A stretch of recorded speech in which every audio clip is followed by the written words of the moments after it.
Bismillahirrahmanirrahim. Assalamualaikum warahmatullahi wabarakatuh. Innal hamdalillahi nahmaduhu wa nasta'inuhu wa nastaghfiruh wa na'udzu billahi min shururi anfusina wa min sayyiati a'malina.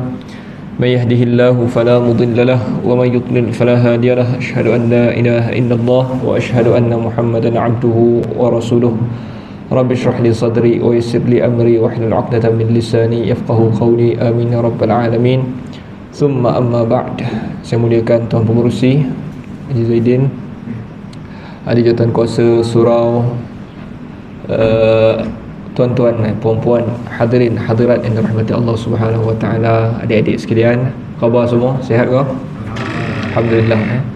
Pertama-tama sekali marilah sama-sama kita merafakkan rasa syukur kita kepada Allah Subhanahu wa taala di atas limpah dan kurnianya yang dikurniakan kepada kita saban hari, termasuklah sehingga ke saat ini nikmat iman dan juga Islam yang pertamanya, kemudian nikmat-nikmat yang diikuti yang lainnya, sehat, ada rezeki, ada anak, ada rumah dan sebagainya. Tuan-tuan yang dirahmati Allah, jadi sebelum kita mula ni, kita dikejutkan minggu lepas dengan serangan Hamas. Hamas menyerang Israel minggu lepas Sabtu pukul 6.30 pagi. Kita tahu di Israel ni dia ada satu teknologi yang boleh pintas roket, yang dinamakan sebagai Iron Dome. Iron Dome, yang mana Iron Dome ini adalah satu teknologi, kalau orang nak serang hari ni, yang paling mudah adalah roket. Kita tembak roket, masuk, mati, letup, habislah kawasan tu. Tetapi Israel, negara haram Israel, ada satu teknologi yang dipanggil Iron Dome, yang mana dia boleh baca, dia ada radar dia dan ada tempat nak lepas. Kalau dia, roket tu dilepaskan, contohnya dilepaskan daripada Gaza nak sampai ke tanah haram Israel tu, dia ada radar dia, dia akan baca kelajuan roket yang datang tu. Lepas tu akan dia hantar kepada maklumat tu kepada satu dia punya peluru tembakan tu, dia akan tembak roket tu di atas. Jadi dia akan letup di atas. Jadi roket yang ditembak kepada dia tu tak sampai lah, maknanya dia pintas daripada atas. Jadi, tetapi satu keajaiban pada hari Sabtu lepas tembus, Hamas tembak roket tembus, maksudnya jatuh juga di Israel. Jadi ada beberapa, mungkin antaranya sebab Hamas tembak sekali banyak, tak sempat nak baca mana satu roket. Yang dikatakan lebih kurang 5,000 ke 7,000 roket ditembak sekali. Jadi matilah orang-orang Israel yang di sekitarnya, yang bersempadan dengan Gaza ni. Gaza ni ujung sikit je, lebih kurang. Gaza ni kecil je tuan-tuan. Melaka besar banyak lah, kalau Negeri Sembilan lagi besar lah. Dia setengah, dia bukan setengah dia kurang daripada setengah Perlis. Perlis tu kecil dah setengah, kurang daripada setengah Perlis. Maksudnya daripada ujung ke ujung 40 km. 40 km berapa minit? Setengah jam bawa kereta 40 minit lah setengah jam habis. Daripada kanan ke kiri dia tu 9 km itu Dan diduduki di situ lebih kurang 2.2 juta manusia. Ramai duduk kat situ. Kenapa duduk kat situ? Sebab kena halau lah tanah dia orang. Asalnya dia orang duduk di sekitar Palestin, tanah kena ambil, lari pergi mana? Duduklah Gaza tu. Jadi orang Islam hanya ada beberapa tempat, satu di Gaza dan satu lagi di tebing barat, dua tu sahaja. Jadi orang Islam ni tuan-tuan, setelah sekian lama telah ditindas. Jadi macam biasa, apabila serang je, dunia akan berpecah kepada dua. Apabila Palestin ataupun Gaza ni tadi berperang dengan negara haram Israel, dunia sentiasa akan berpecah kepada dua pihak. Satu penyokong Israel, seperti Amerika sure akan sokong Israel. Amerika sure sokong Israel. Walaupun Israel itu memang dah kuat dah, untuk apa sokong lagi tapi Amerika sentiasa bela dia. British sebab sejarah dia, British yang bawa masuk. British ni tuan-tuan, kalau ada orang kita belajar sejarah, kita rasa macam hebatlah British ni dia tolong kita buat ni buat itu. Sebenarnya British ni adalah satu bangsa yang jahat tuan-tuan. Dia bawa masuk orang luar, macam negara kita pun sama lah, dia bawa masuk orang luar, letak dekat sini, lepas itu dia bantu orang tu sampai kaya, sampai akhirnya orang penduduk situ yang miskin. Dia bawa orang luar, dia bantu orang luar tu sampai kaya, dia bagi segala-galanya. Tanah di bandar, dia jajah negara kita, dia bagi tanah, dia bagi kuasa, dia bagi ekonomi yang kau buat ni. Orang Melayu kau buatlah, tanamlah gotah ke apa kan. Dia yang biji timah kan, benda-benda yang masa tu ekonomi dunia bergantung dengan biji timah kan, bagi dekat orang lain. Itu perangai British kan. Samalah juga dengan negara kita ni. Begitulah apa yang berlaku di negara kita ni, tapi itu dalam benda yang sikit lah. Di Yahudi itu lebih teruk. Dia bawa masuk orang Yahudi daripada Eropah, letak di negara Arab tu, dia bagi ekonomi, dia bantu makanan, dia bagi senjata, semua dia bagi dekat orang tu, sampailah orang itu kuat dan tindas orang penduduk asal di Gaza tu. Jadi dunia itu sentiasa terbelah. Amerika, Britain, India memang sokong Israel, dan negara-negara Arab, kecuali adalah beberapa mangkuk ayun negara-negara Arab seperti Emirat Arab Bersatu, UAE kan. Kita tahu dia telefon pagi tu, dia telefon siapa? Dia telefon Israel, ucap takziah. Emirat Arab Bersatu. Dia orang tanya kenapa tak tanya Palestin, taklah, kita tanya Israel dulu kan. Jadi itu adalah tapi ada negara-negara Arab seperti Iran, negara Arab bukan Arab, negara yang Islam lah walaupun Syiah, seperti Iran, Lebanon kan. Ada negara-negara seperti Malaysia memang solid lah. Malaysia kita memang solid sokong Palestin lah, Palestin, sebab kita faham sejarah dia. Dan kita nak kena bagi faham kenapa orang-orang Gaza ini tiba-tiba pergi bunuh kan. Kenapa dia nak bunuh, kenapa dia serang dulu kan? Tuan-tuan, ada orang tanya. Jadi apabila Hamas yang memulakan serangan itu, jadi hari itu juga Israel declare, isytiharkan perang, dan mereka bunuh lagi banyak kan? Sampai ke hari ini dia bunuh lagi banyak lah. Okey, jadi kita nak kena faham kenapa orang Hamas tiba-tiba serang. Kita kena faham mereka telah ditindas selama 75 tahun. 75 tahun, daripada 1948. Kalau ikut sejarah dia, daripada 1917 jatuh je kerajaan Osmaniyah. Dalam perang dunia pertama kerajaan Osmaniyah habis. Jadi dulu Palestin di bawah kerajaan Osmaniyah. Osmaniyah ni adalah empire Islam yang paling besar lah waktu tu, yang bersaing dengan empire orang lain ni, Eropah, empire Austria-Hungary, empire Jerman, Amerika, empire Osmaniyah. Jatuh je Osmaniyah dalam perang dunia pertama. Tanah jajahan dia semua dibedak-bedakkan kepada, antara yang dapat Palestin adalah British pada tahun 1917. British dapat tanah tu, dan dia plan terus apabila dapat je harta rampasan ni, tanah ni, dia plan nak bawa orang Eropah Yahudi letak dekat Israel, dan dia letak pada tahun 1917.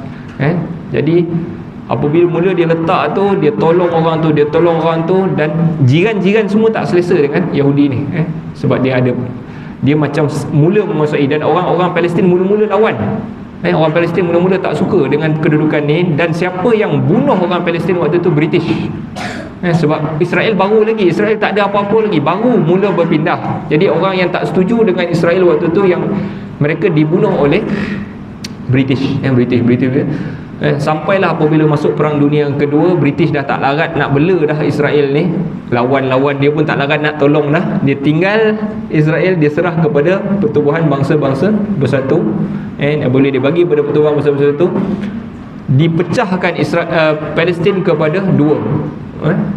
Dia bagi kawasan ni orang Israel, kawasan ni orang Palestin, dan pembahagian itu sangat tidak adil.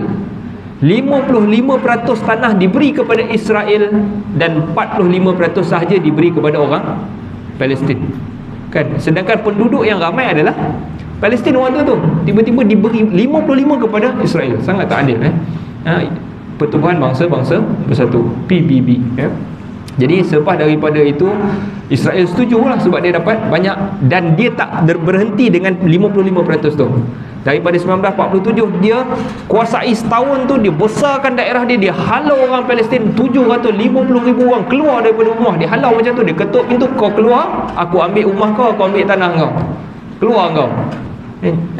Waktu tu dia dah ada kuasa, dia ada senjata semualah, dia halau orang Palestin ni keluar. Jadi dia besarkan, walaupun dah dibahagikan tadi, dia besarkan lagi sampai hari ini, tuan-tuan punya. Jadi tinggal sikit saja, Gaza sikit dengan tebing barat sikit-sikit je tinggal.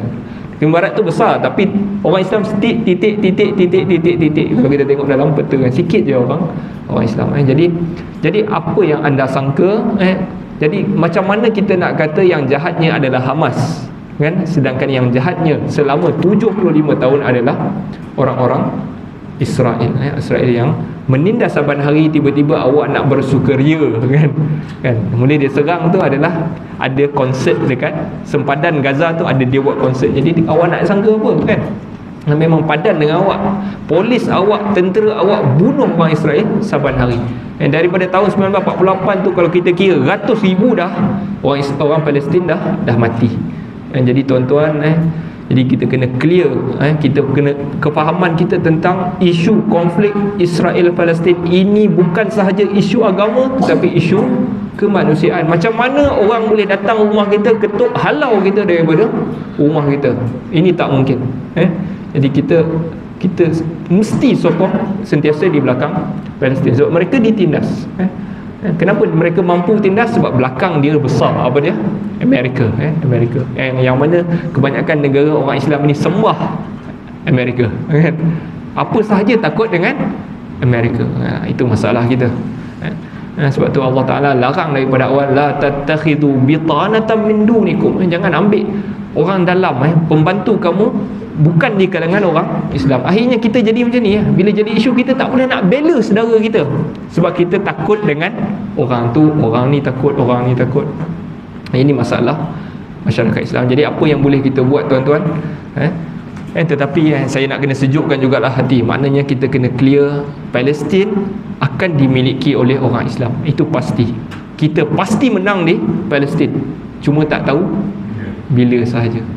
Kalau kita tengok hadis fitan, kalau kita baca hadis Nabi SAW, antaranya diceritakan tentang Nabi Sulaiman. Kenapa Palestin ni penting, tuan-tuan? Palestin adalah bumi para Nabi. Anbiya semua di situ. Bermula daripada Nabi Ibrahim yang berpindah daripada Iraq masuk ke Palestin. Lepas tu diikuti Nabi Musa. Lepas tu kisah Talut dan Jalut. Kalau kita baca Al-Quran dalam surah Al-Baqarah, ada kisah alam tara ilal mala'i min bani Israel min ba'di Musa. Cerita itu tentang Talut dan juga Jalut itu di situ. Siapa lagi? Nabi Daud, Nabi Sulaiman, Nabi Isa. Sebelum Nabi Isa, Maryam, mak kepada Nabi Isa. Banyak nabi di situ. Jadi dia adalah satu bumi yang penting. Nabi bagi tahu tentang Nabi Sulaiman.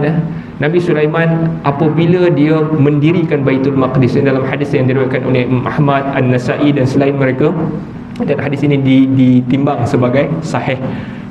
Nabi cerita Nabi Sulaiman apabila dia bina Baitul Maqdis, dia ada minta kepada Allah khilalan salasah. Nabi Sulaiman ada minta kepada Allah 3 benda.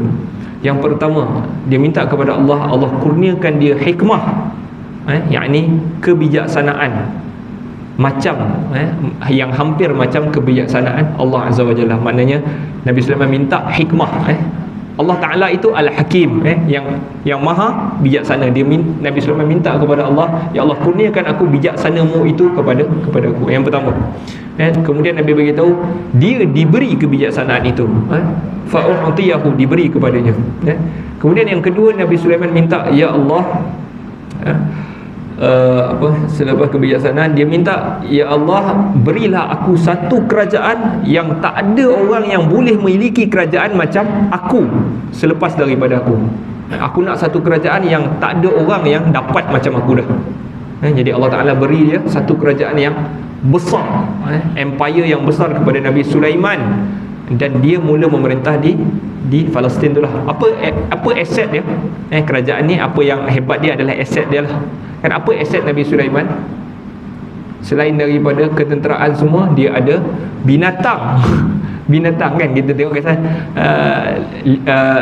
Hud bercakap dengan Nabi Sulaiman kan, semut bercakap dengan Nabi Sulaiman. Dia ada maksudnya kalau perlukan pergi tengok sana, burung boleh tengok sana terus kan. Dia ada aset binatang, dia ada aset jin. Jin pun boleh. Jin ni satu makhluk yang macam dia, kita kata macam elit. Kalau tenaga maksudnya kalau dia nak pergi tu, dia boleh pergi macam tu. Dia dicipta daripada percikan api. Marijin min nar, itu jin. Jadi kalau kita hari ni, kalau kita nak bayangkan macam mana, dia macam elektrik tu kan, kena elektrik, dia punya kalau kita on tu pop tu nyala kan. Itu jin okey. Dan dia ada aset apa lagi? Cuaca kan. Dia ada angin juga dia boleh kuasai. Jadi Nabi Sulaiman diberikan macam-macam aset, dan tak ada orang yang boleh ada aset itu selepas daripada dia. Okey. Dan itu permintaan kedua dia minta kepada Allah, dan Allah bagi, fa'utiyahu, diberi. Dan yang ketiga, Nabi Sulaiman minta juga, ya Allah, jangan ada seorang pun nanti yang akan masuk ke Masjidil Aqsa ini, dia minta di Masjidil Aqsa di Palestin, yang tidak berniat untuk bersolat di sini. Maknanya bukan orang Islam lah. Janganlah bagi ada orang yang masuk ke bumi ini, ke masjid ini, melainkan orang itu hendaklah dia berniat untuk bersolat di masjid ini. Jadi kita tahu tujuan utama orang Yahudi kufar ini, dia nak ambil alih Masjidil Aqsa. Dia nak ambil alih Masjid Aqsa tu. Sebab dalam dia punya kitab dikatakan sepatutnya tempat itu bukan masjid, tetapi dipanggil Temple of Solomon, ataupun Haikal Sulaiman. Di situ dia akan nak robohkan Masjid Aqsa, dan dia nak bina temple dia. Sebab tu kalau kita tengok daripada atas, orang Islam masih lagi salat, tetapi kadang-kadang kena blok. Nak masuk kena blok, nak masuk kena blok. Tapi di bawah tu dah dikorek kan. Plan dia dah korek bawah kan. Jadi bawah tu esok lama-lama struktur dah tak kuat, boleh okay. Jadi Nabi kata Sulaiman, Allah Ta'ala telah beri dua, iaitu apa tadi? Hikmah Allah Ta'ala bagi, kerajaan Allah Ta'ala bagi, tapi yang ketiga Allah Ta'ala belum bagi lagi. Sebab zaman Nabi masih lagi di bawah Rum. Jadi dan Nabi kata, aku harap nanti Allah Ta'ala akan bagi dia yang ketiga, yakni Masjidil Aqsa ataupun bumi Palestin seluruhnya itu nanti akan dikuasai oleh orang Islam. Jadi kita saya nak bagi tahu makna di sini, kita pasti menang, tetapi tak tahu bila. Dan kita tengok hadis Nabi Isa esok pun akan turun di Palestin, di Palestin. Jadi dia akan bunuh Dajjal dan sebagainya. Kita tahu orang Islam akan menang, tetapi bila tak tahu. Jadi isunya apa yang kita hidup di Malaysia ni boleh buat, tuan-tuan. Kita bukan kerajaan kan. Kalau kita kerajaan, kalau saya kerajaan, dah lama dah kita semua pergi hantar sana. Kerana orang Podeh ni semua pergi sana perang. Contoh, tak ada lah kan. Apa yang boleh kita buat? Yang pertama sekali, kita bantu saudara kita di sana. Kita bantu dia orang dari segi kewangan, kewangan. Tapi itu pun masalah juga, baru-baru ni jadi isu kan. Kutip derma pasal Palestin, tetapi makan banyak tu pun masalah tu kan. Berpada lah orang yang kutip-kutip ni pun dia kena pada lah. Dia makan banyak mana, dia bagi banyak mana. Kalau kata dia makan 10%, kita pun tahu kan, untuk derma ke tempat macam tu tak mungkin tak ada kos, mesti ada kos. Mesti kita tahu, kalau kita derma RM10 tu, tak mungkin RM10 boleh sampai sana, melainkan mesti ada kos dia RM2, RM1 lah, RM1 ke RM1.50 cukup lah kan. So lagi RM8.50 tu sampai lah kan. Tapi dia makan sampai RM3 yang baru-baru ni isu kan. Kita derma RM10, dia makan RM3, RM7 je sampai. Yang tu tak patut lah tuan-tuan kan. Okay, tapi apa pun kita kena bantulah. Yang pertama dari segi kewangan. Kalau kita tak boleh bantu dari segi jihad, kita tak mungkin boleh masuk Gaza kan. Kita boleh bantu dari segi kewangan. Dan yang keduanya, kita boleh doa tuan-tuan. Doa. Kita doa kepada saudara kita. Kita jangan lupa mereka. Dan doa yang Nabi SAW ajar adalah bila doa. Antara yang Nabi ajar adalah kunut, berkunut, yang dipanggil kunut nazilah, kunut nazilah. Bila nak dilakukan kunut nazilah? Kunut nazilah dilakukan pada rakaat terakhir salat fardu. Setiap rakaat tu, setiap salat fardu ada 5 kan. Jadi subuh memang tuan-tuan kunut lah kan. Zuhur rakaat terakhir tu kita boleh kunut, kunut nazilah, kita doakan. Dan tidak ada lafaz yang khusus. Nabi SAW dia pernah kunut nazilah apabila, maknanya apabila orang Islam ini ditekan, ditindas, Nabi buat apa? Nabi kunut nazilah. Seperti Nabi hantar duta kepada satu kaum, lalu ditangkap duta Nabi itu. Nabi hantar, dia cakap dia nak belajar Islam, Nabi pun hantarlah wakil pergi sana. Tiba-tiba sampai sana dia tangkap, dan ada yang dia bunuh. Lalu Nabi nak buat macam mana ni? Nabi pun doa, Allahumma anjil Walid ibn al-Walid, ya Allah bebaskan Al-Walid ibn al-Walid di dalam solat fardu. Jadi itu yang boleh kita buat. Kita mungkin bantu dari segi kewangan, dan kedua kita doa, tuan-tuan, kita doa. Dan janganlah kita hanya menjadi manusia sebagai pemerhati saja, jangan. Sebab macam saya sebut tadi, orang Islam pasti menang. Kita cuma pilih sekarang ni, kita nak jadi tolong tengok juga, ataupun tolong menyumbang kepada kemenangan tu. Kita jadilah sebahagian daripada penyumbang. Jadi itu sedikit mukaddimah. Sedikit lah, setengah jam mukaddimah. Okey tuan-tuan yang dirahmati Allah SWT sekalian, jadi kita balik kepada kitab kita ni. Kitab nama dia Al-Manahi Asy-Syar'iyyah, larangan-larangan syarak. Jadi kalau ikutnya tajuk yang terakhir sekali kita belajar adalah berkaitan dengan bab larangan mencela masa. Ingat tuan, dilarang untuk kita cela waktu, masa.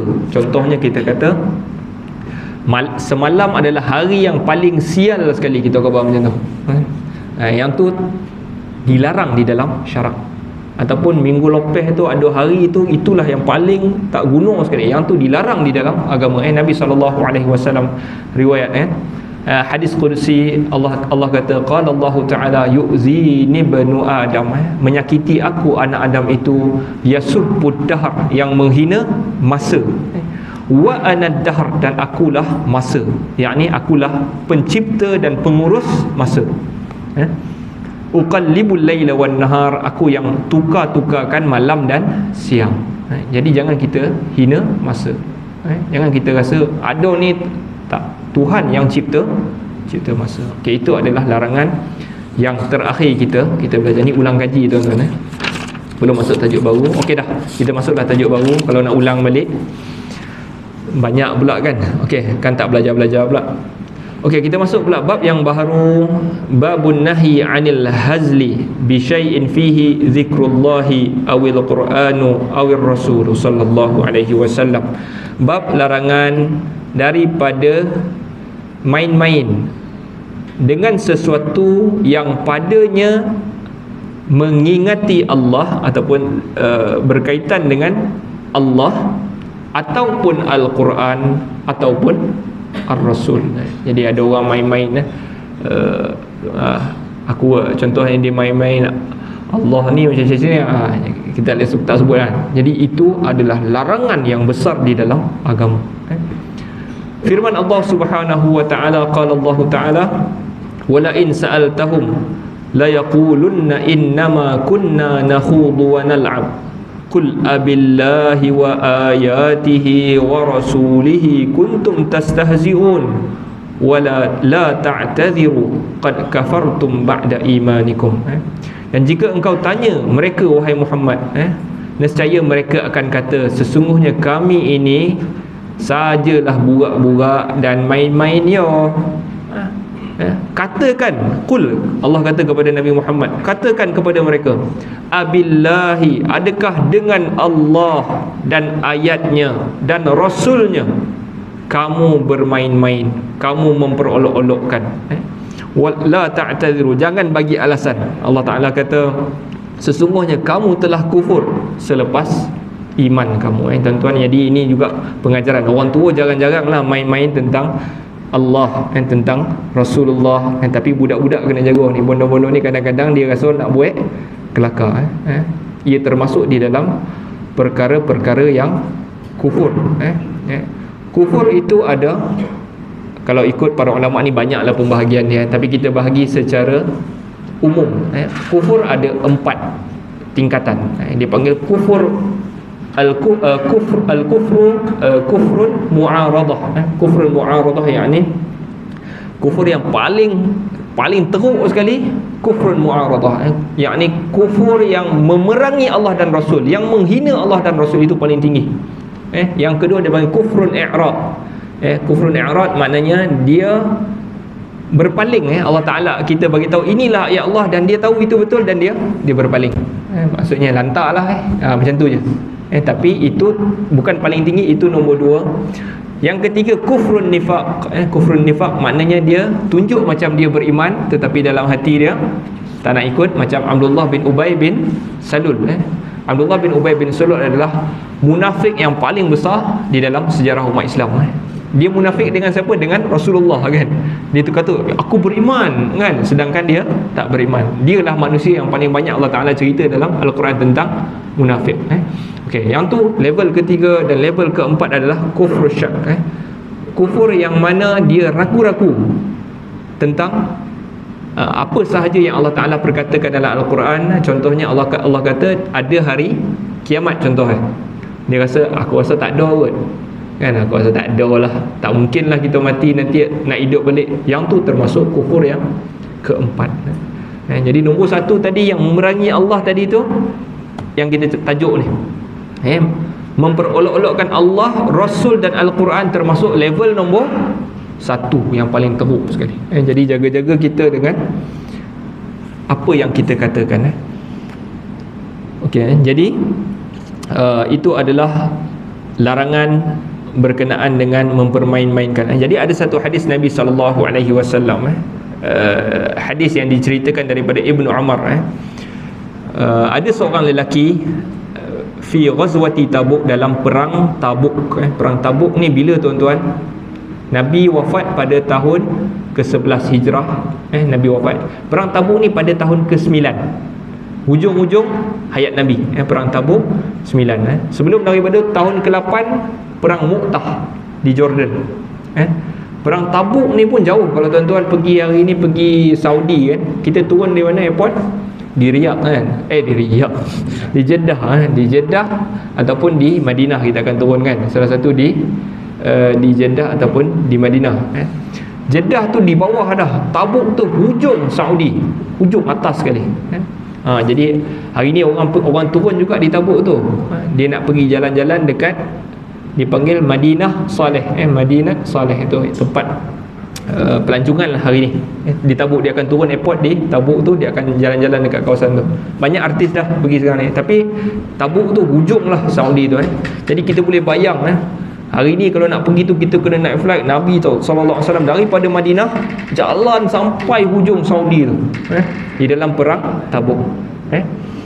Jadi dalam kisah ni ada seorang lelaki di dalam perang Tabuk itu yang menyertai Nabi. Dia sebut, dia main-main lah maksudnya. Dia kata ma ra'ayna misla qurra'ina haula. Kami tak pernah tengok lagi pembaca-pembaca yang macam ni. Contoh dia nak kata maksud pembaca-pembaca tu siapa? Qurra' ni maksudnya gelaran kepada orang-orang yang hafal Al-Quran. Kami tak pernah tengok lagi orang-orang yang hafal Quran ni.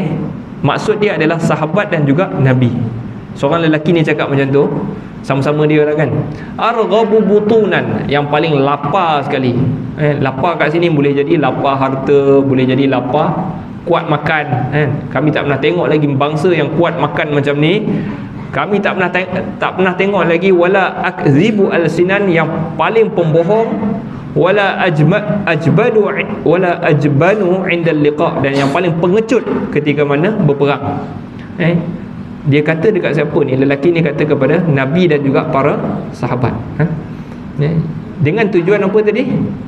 Main-main, go. Aku tak pernah tengok lah apa penakut ni, lapar ni, apa lagi tadi, penipu ni kan. Dia nak cakap macam tu.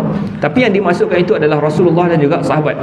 Lalu Auf dengar benda ni. Auf bin Malik sahabat, dia kata kadzabta. Auf bin Malik kata engkau yang bohong.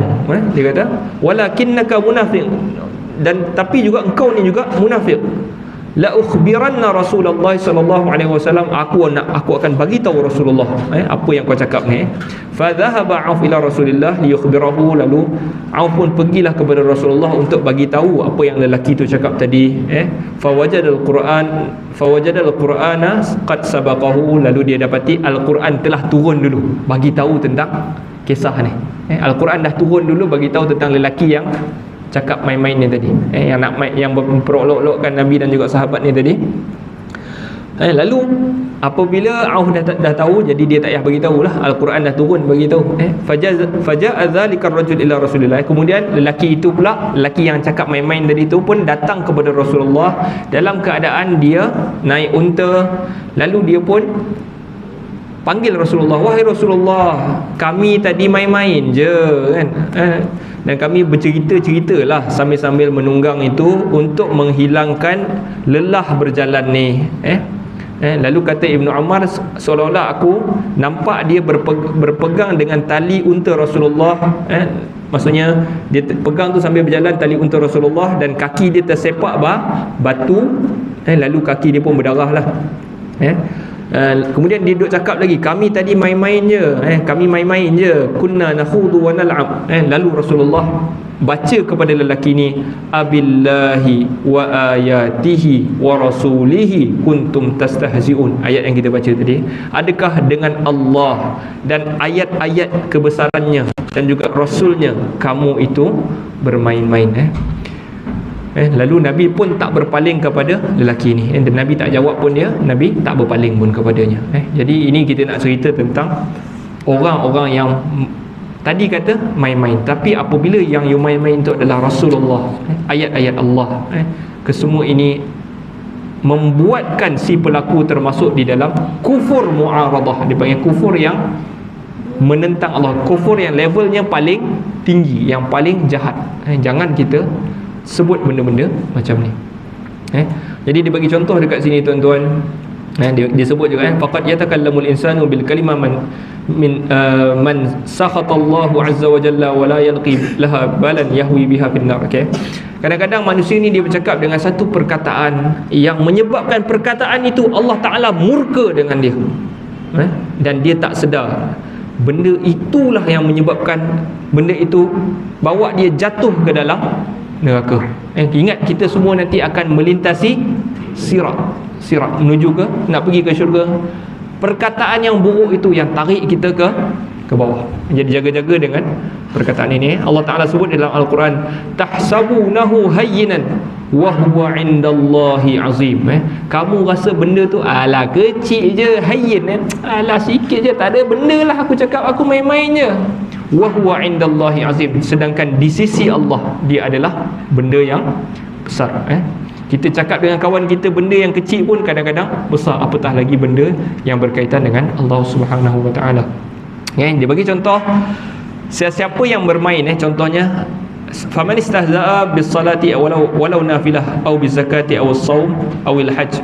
Jadi dia main-main, contohnya dia gua berkenaan dengan solat. Alah, solat ni aku rasa tak payahlah kau solat dah, bukan penting pun solat kan, kau bukan boleh masuk syurga pun solat. Dia main-main dengan benda yang syar'i, Allah Ta'ala wajibkan kepada dia, solat, walaupun solat sunat dia kata dia, ataupun zakat, ataupun puasa, ataupun haji, fahuwa kafirun bi ijma'il muslimin. Dia adalah kafir dengan ijma' orang-orang Islam, yakni ulama-ulama Islam sepakat dia adalah kafir. Dia main-main dengan syariat Allah. Termasuk juga kalau dia main-main dengan al-ayat al-kauniyah, tanda-tanda kebesaran Allah al-kauniyah. Al-kauniyah ni berkaitan apa yang Allah Ta'ala cipta dalam dunia ni. Contohnya dia kata, inna wujudal harri fi ayyami syita'i safih. Ada sejuk pada ada panas pada musim sejuk. Tiba-tiba pada musim sejuk ada panas matahari. Ini apalah ciptaan Tuhan macam ni. Contoh dia main-main dengan ada hari yang panas pada musim sejuk kan, apalah ini semua bodoh lah, dia cakap safih, dia kata kan. Dia termasuk juga dalam kafir, bermain-main dengan ataupun dia kata sesungguhnya ada sejuk pada musim panas. Itu juga termasuk di dalam memperolok-olokkan ayat-ayat ataupun tanda-tanda kebesaran Allah Subhanahu wa ta'ala. Okey tuan-tuan, masuklah. Benar ke nak kata apa? Okey, jadi hari ini dapat satu lah tuan-tuan. Nak baca lagi dia akan jadi panjang. Jadi itu hari ni kita belajar satu lah, sebab kita panjang sikit pasal isu Palestin tadi. Wallahu ta'ala alam. Ada soalan tuan-tuan? Tak ada Jadi ingat balik hari ni kita belajar apa? Jangan main-main apa sahaja yang berkaitan dengan Allah, Al-Quran dan juga Rasul sallallahu alaihi wasallam. Nasallallahu ta'ala yanfa'na bima sami'na wa yaj'alana hudatan muhtadin. Allahumma arham mautana washfi maradana wa'afi mubtalana waj'al akhiratana khairan min dunyana. Sallallahu ala sayyidina Muhammad wa ala alihi wa sahbihi wa sallam. Walhamdulillahi rabbil alamin.